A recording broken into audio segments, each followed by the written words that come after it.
धर्म क्या है? धर्म, बड़ा कंफ्यूजन है धर्म को लेकर, बहुत ज्यादा कंफ्यूजन। धर्म को लेकर मारामारी है, धर्म को लेकर कंफ्यूजन है। धर्म बड़ी महान चीज है sir, very noble, very noble. और अगर ये आपको समझ में आ गई तो महान बना दे, और ना समझ में आए तो शैतान बना दे। इसीलिए तो मार्क्स कहता है ना कि रिलीजन इज ओपियम। किनके लिए? सबके लिए नहीं, जिनको समझ में नहीं आती है उनके लिए। जिनको समझ में आ जाए उनको तो ग्रेट बना दे। बुद्ध अगर बीए एमए किए होते तो कहीं बैंक में बाबू होते। रिलीजन समझ में आ गया, इमॉर्टल हो गए, खुदा हो गए। महावीर, दादू, नानक, रैदास। धर्म है क्या बेसिकली? रिलीजन। अब रिलीजन के दो पार्ट हैं, एक प्री मॉडर्न वर्ल्ड, आधुनिक युग से पूर्व, और एक मॉडर्न वर्ल्ड। अब ये बड़ी बड़ी इंपॉर्टेंट बात है, बड़ी समझने वाली बात है कि धर्म आधुनिक युग से पहले क्या था। आधुनिक युग से पहले धर्म संविधान था। Religion was a constitution.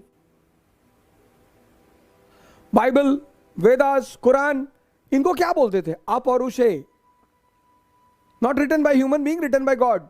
और किंग कौन था? गॉड का रिप्रेजेंटेटिव। तो अशोक अपने आप को क्या कहता है? देवानाम पियदसी। गुप्ताज अपने आप को क्या कहते हैं? परम भागवत।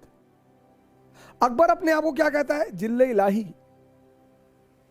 तो प्री मॉडर्न युग के आधुनिक काल से पहले धर्म संविधान था।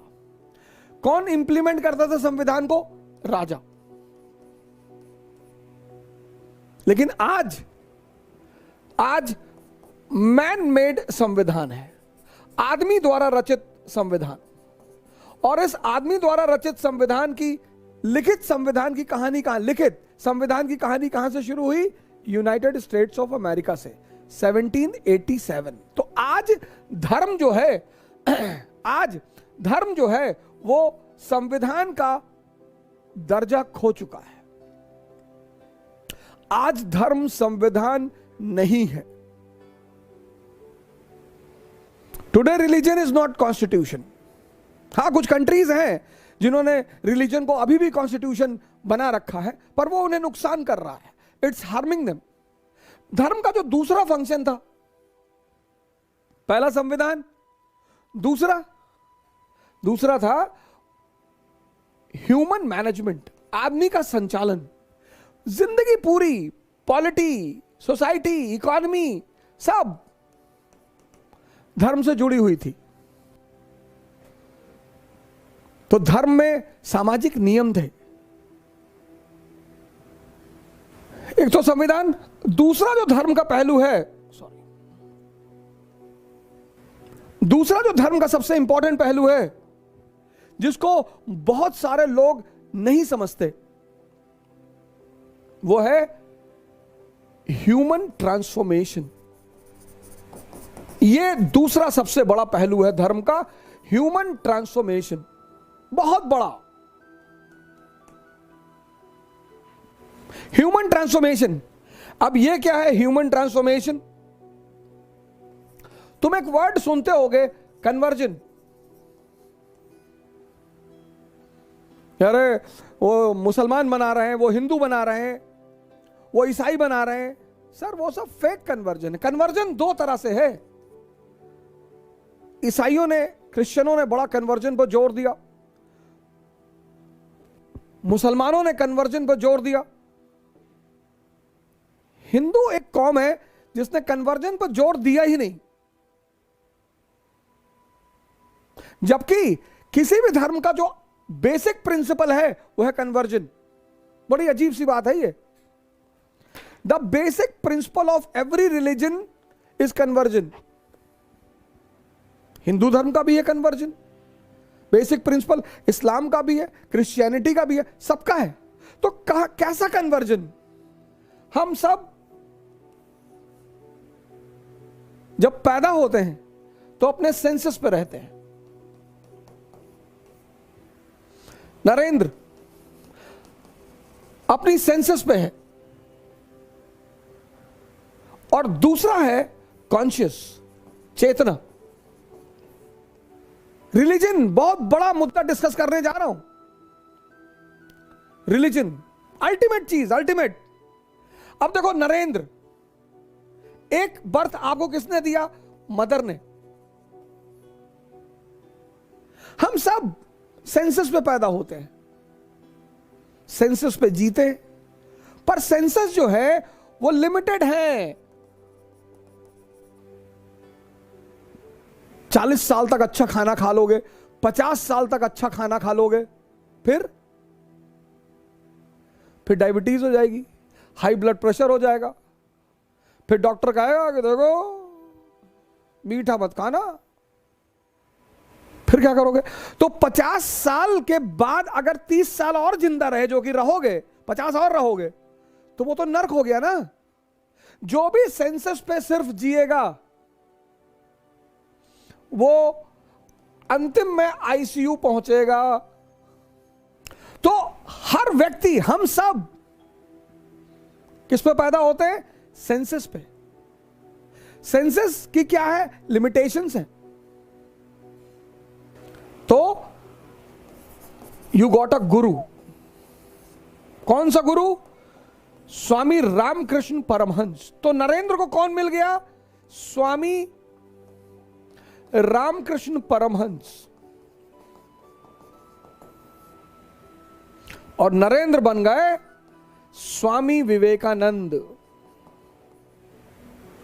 तुम कभी कभी कहते हो ना कि स्वामी विवेकानंद के पास इतनी क्षमता कैसे थी? सर आपके अंदर भी है सर। ये देखो, ये है रियल कन्वर्जन। इसीलिए हिंदू धर्म ने कभी कन्वर्जन के लिए मिशनरी नहीं भेजी। क्रिश्चियनिटी भी इसी की बात करती है, इस्लाम भी इसी का बात करता है, इस्लाम भी यही कहता है। अभी मैं सुनाऊंगा मोहम्मद साहब की कहानी। हीरा पर्वत जहां पर वो ध्यान करते थे, मक्का में है हीरा पर्वत। हीरा पर्वत मक्का में है। वही मक्का में जहां ट्रूथ ऑफ गॉड सेलिब्रेट किया जाता था, ट्रूथ ऑफ गॉड। मैं आता हूं इस्लाम पर और मोहम्मद साहब पर। ये देखिए, ये है रियल कन्वर्जन। श्यामलाल शमशुद्दीन बन गया या श्यामलाल सैमुअल बन गया, क्या फर्क पड़ता है? क्या फर्क पड़ता है? अगर यह परिवर्तन नहीं हुआ तो कोई फर्क नहीं पड़ता। सिद्धार्थ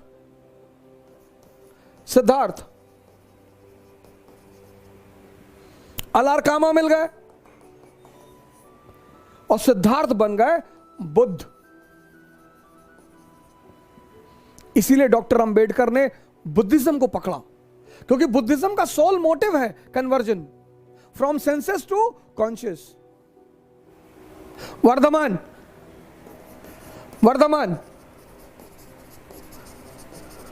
क्या बन गए? महावीर। ऐसे बहुत सारे क्रिश्चियन संत हैं, ऐसा नहीं है। बहुत सारे क्रिश्चियन संत हैं, बहुत सारे मुस्लिम संत हैं।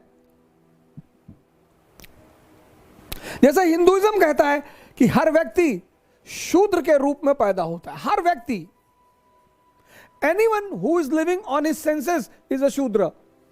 इस्लाम कहता है कि जो भी सेंसस पे जी रहा है वो काफिर है। काफिर का मतलब हिंदू नहीं होता। लाओ कोई मुसलमान इंटेलेक्चुअल कहे मेरे सामने काफिर का मतलब हिंदू होता है। जो आफाक में गुम है वो काफिर है। अल्लामा इकबाल साहब हुए बहुत फेमस कवि हैं कश्मीर के, हिंदुस्तान के, रूमी के शिष्य हैं, बहुत बड़े सूफी। कभी उनको पढ़िए आप।